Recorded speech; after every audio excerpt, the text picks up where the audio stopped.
What's up, guys? Tim Olson with DragBoss Garage. Welcome back to the channel. So this episode's going to be on 351 Cleveland intake manifolds.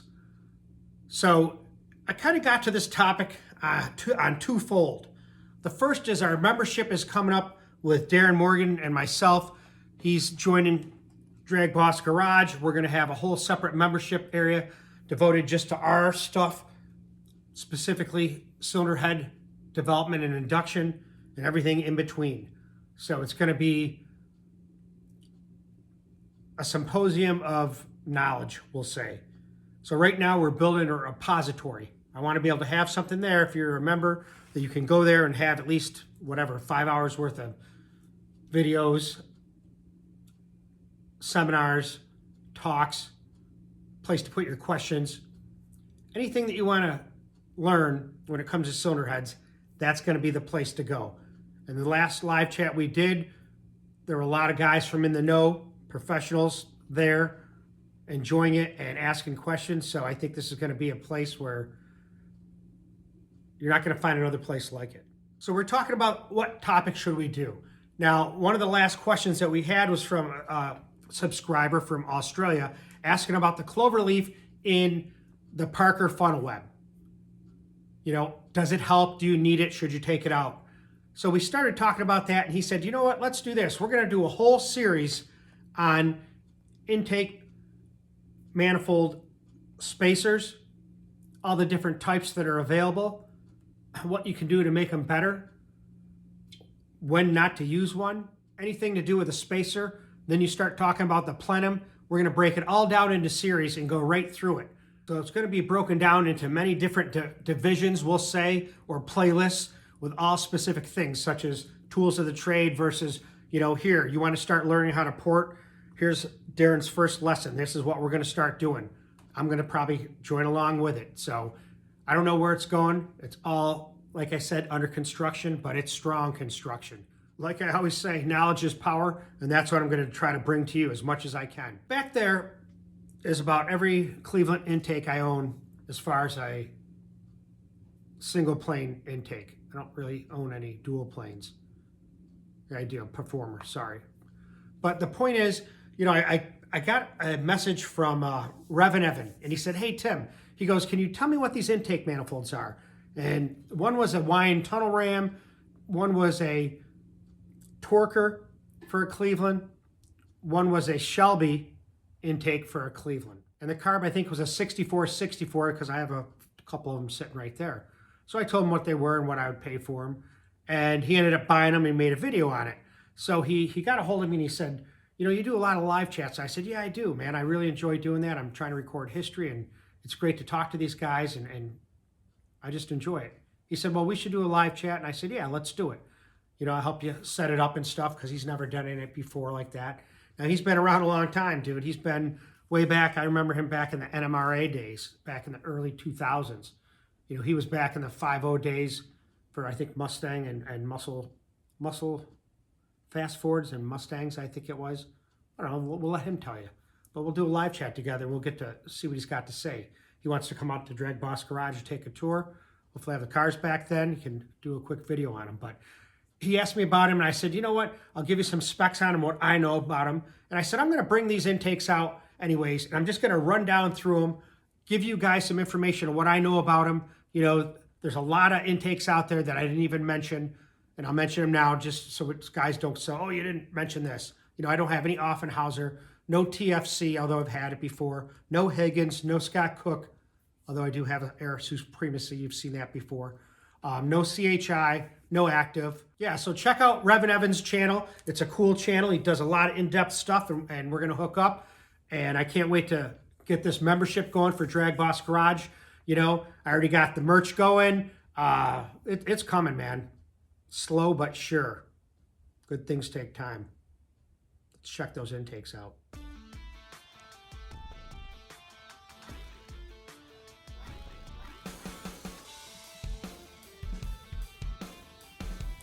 All right, guys, so here's where we're going to start, right here.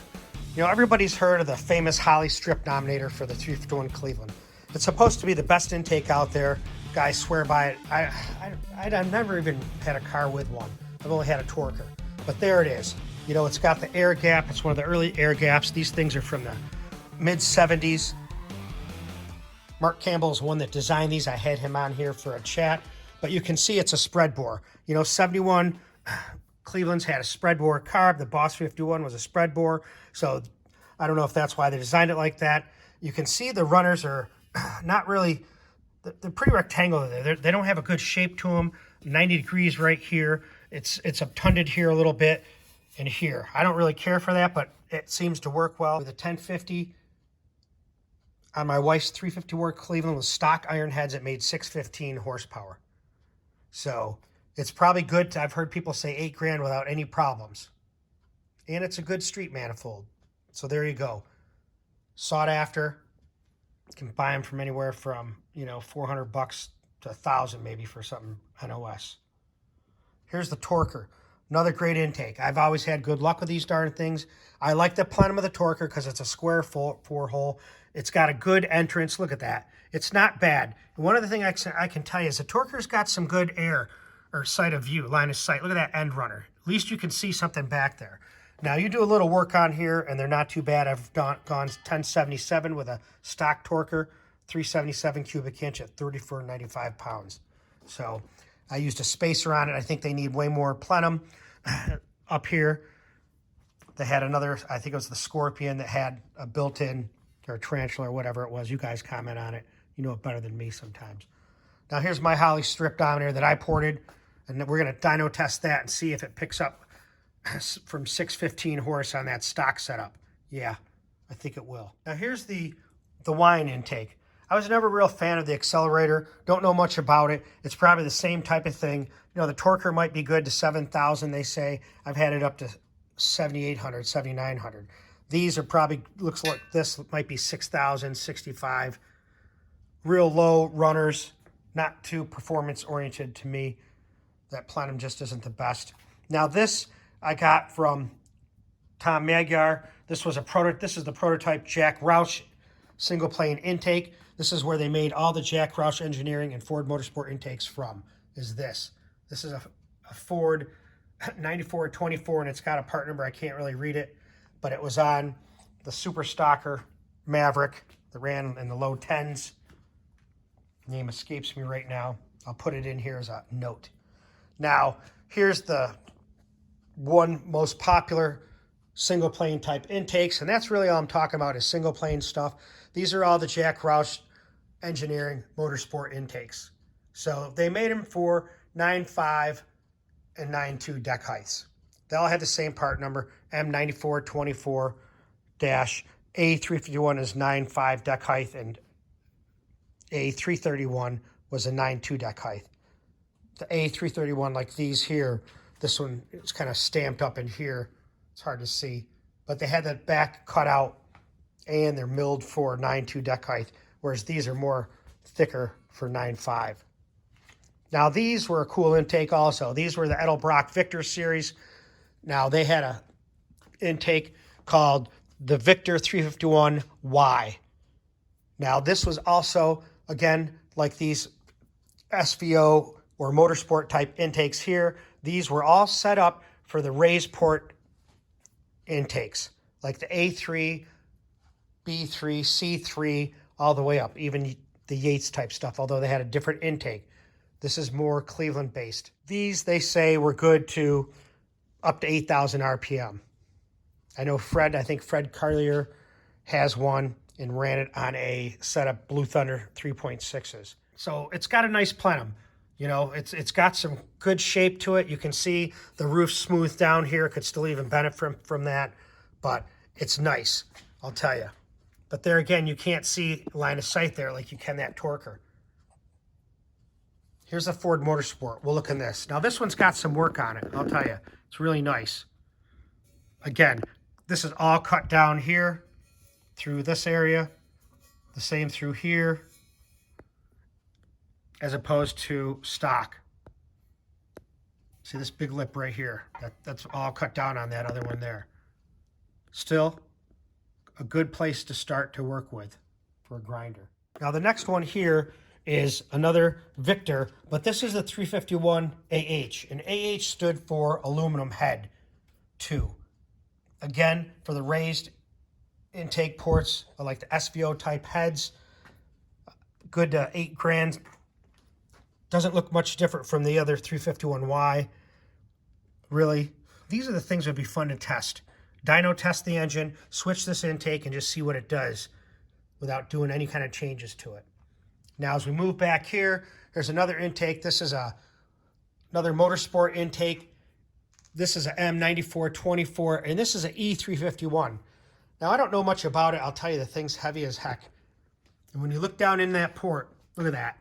It was done by a NASCAR team. And I mean, those guys went to town with the epoxy. When you look at the work of that was done on that, it's pretty amazing. So I know Tom Magyar told me a dude up in Detroit had one on a 418 Cleveland-headed Windsor. And that thing was in the low, I want to say 920s. Now there's intake. That's one of my favorites. That's for the D3 heads that Don Lucido designed. So it's got a serious looking plenum also. Very nice. Well shaped. Great entrances. Can see great line of sight and runners. But yeah, I'd like to get a set of those heads. Those can make some serious horsepower. Now, this I just picked up, which I really like this intake. This is the Trick Flow. Now, I'll tell you, this has one of the best looking plenums I've seen in a long time for just a regular manifold. I mean, the thing is whisper clean. It's got great looking transitions here. I mean, you can see right there, it's smoothed right out, that trouble area that we think about. This could do a little work. And you hate to even grind on something like this that's so nice. But it's an air gap type manifold also, like most of these are. Does it help? I don't know. May cool it down 10, 15, maybe 20 degrees. You guys comment on that. Here's the Parker funnel web.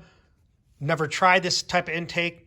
I did have a TFC before, which is really similar in design. Terry Parker made these from Australia. This has the cloverleaf that we are going to talk about, Darin Morgan's first video. Now, I can tell you, it makes a difference when you're on the street probably with it, and that's why they put it on there, to help that low end. It's got great looking transition into these runners here. I like that. It's a clean looking intake. We're going to dyno test that on my wife's 354 Cleveland. And then here is the DragBoss, the original DragBoss 351 Windsor. This allowed you to be able to put 2-barrel Cleveland heads on a Windsor block and not have to put water running out of the front of the cylinder heads on a Cleveland. So, single plane, not a bad looking plenum for what it is. This thing might get to, I don't know, 6,800, 7 grand, but I don't know. It's a cool intake. I like it. And it's just like the front of a Windsor. So you don't have to worry about messing around with the water. Doing a cleaver. Now this is a sheet metal intake for the Ford Motorsport heads, the A3 heads. This came off the original Drag Hag that Harold Dutton owned. So I've never ran this. Now that I have quite a few Clevelands in the collection, I can start messing with them and building some different combinations, which we plan to do. I have enough parts to build quite a bit. So we're going to see what we can do with these.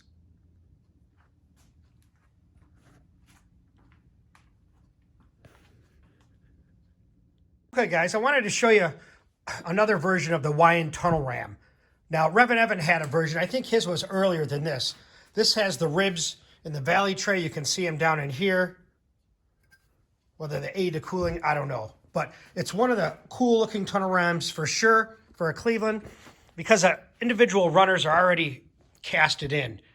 Whereas the UR19, which I'll show you in a bit, they had to cut all these areas out to lighten the intake out and to shape it and to weld them up for the best performance in pro stock. Now, these carburetors are list 6464. They may be a little bit different than Revan Evans in the fact that this does not have an area for a choke to be placed. So these were early carbs. These might even been from the early Dominator days, you know, when Holley developed with Ford the Dominator carburetor. but they're pretty serious. I love the way they look.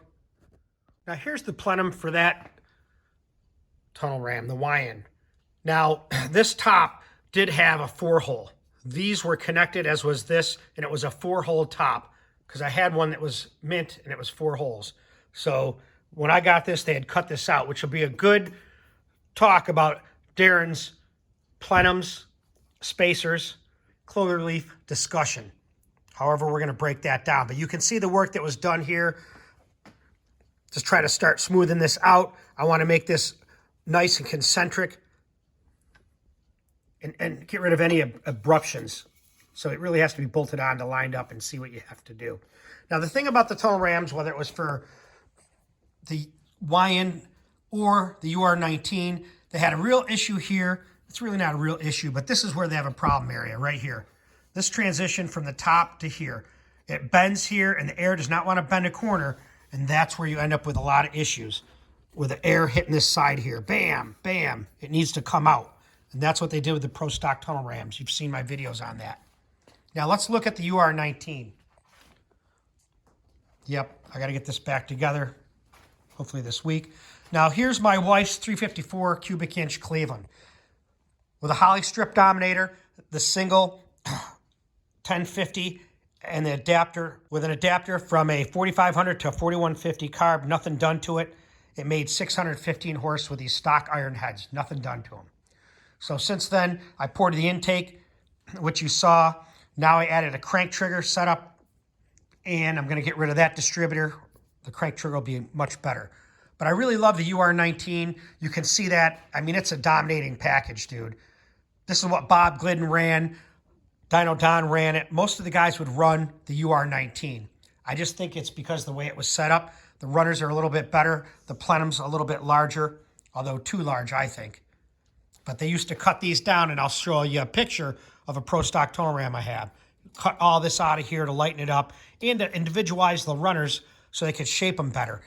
Because what they did is they welded this whole corner. They made this almost straight down here. They went from here to here with weld. So they could open this all the way up and make a straight shot. I'm telling you, we'll test out that Pro Stock tunnel ram on this, because I think that's what's going to end up being on it instead of the stock one. I don't want to cut this all up right now. Again, these are 64 carburetors. They're just a little bit different setup. They don't have the choke horns. I think these obviously work much better. I think that's an obstruction, that choke horn. That's why they used to cut them off. But I guess starting a cold Boss 4029, you might need them. But yeah, that's pretty serious, these carbs. We'll see how they perform. Let's look inside the plenum of this. So there's without the carbs. So a lot of times I actually would turn this plenum around and reverse it. It's pretty close to any distributor, and you have to kind of notch this to begin with.